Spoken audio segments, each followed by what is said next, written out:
बड़ा था। वह पांडवों से द्वेष भावना, क्या होती है द्वेष भावना? ईर्ष्या की भावना। क्या होती है? ईर्ष्या की भावना होती है द्वेष भावना।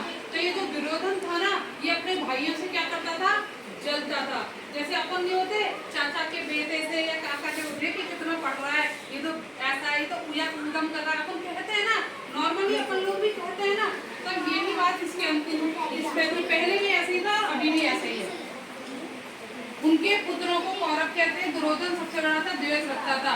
उसने पांडवों को जलाकर मारने की योजना बनाई थी, परंतु पांडव और उनकी माता कुंती बचकर भंग में चले गए थे। जब वो छोटे छोटे थे तो उन्होंने क्या किया था?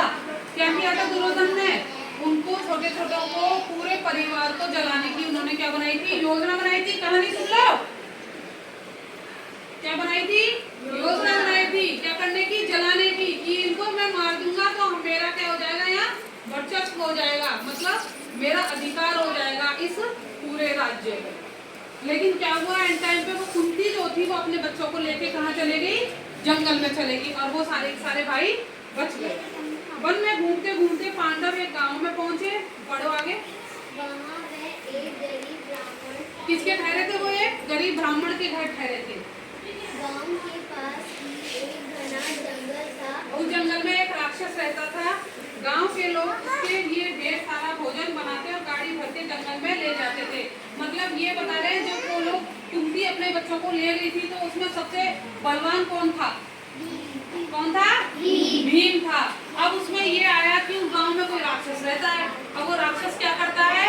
क्या करता है राक्षस? वहाँ के लोगों को खाता है ना, परेशान करता है। भोजन ले जाने वाले व्यक्ति को राक्षस क्या कर देता था? मार के खा जाता था। गांव के लोग बारी बारी से एक एक परिवार से एक व्यक्ति को भोजन पहुंचाने कहाँ पहुंचे? जंगल भेजते थे। पांडव जिस ब्राह्मण के घर ठहरे थे, उस घर की ब्राह्मणी सुबह सुबह रो रही थी। तो कुंती ने उस ब्राह्मणी से पूछा, तो उसने उसको सारी बात बताई कि जो भी राक्षस के लिए खाना लेके जाता है, भोजन लेके जाता है, वो क्या करता है? वो राक्षस उसको खा जाता है। यह सुन के कुंती को बहुत दुख हुआ। आगे बढ़ो। कुंती ने ब्राह्मणी को धीरज दिलाया। वह अपने पुत्र भीम के किसके पास गई? भीम के पास गई। क्यों गई थी भीम के पास? वो अर्जुन के पास भी जा सकती थी, युधिष्ठिर के पास भी जा सकती, लेकिन भीम क्या था? शक्तिशाली था, वो उस राक्षस से लड़ सकता था। आगे पढ़ो। और बोली, भीम तुम शक्तिशाली हो, इस गरीब परिवार का एक ही बेटा है। आज राक्षस के पास जाने की उसकी बारी है। क्यों ना उसकी जगह तुम चले जाओ। कुंती ने क्या बोला अपने बेटे से कि अब है ना, मतलब अब बारी किसकी थी? उस ब्राह्मणी के बच्चे की बारी थी। अब वो कमजोर था, नहीं जा सकता था। तो कुंती ने अपने बेटे को बोला अर्जुन से कि अब तुम जाओ। किससे बोला? भीम से बोला कि तुम जाओ और तुम लड़के आना उससे। ब्राह्मणी को ये बात पसंद नहीं आई, क्योंकि पांडव उसके अतिथि थे। जिस घर में वो रह रहे थे ना, उसकी जो ब्राह्मणी थी, उसी का तो बेटा जा रहा था रात को खाना लेने।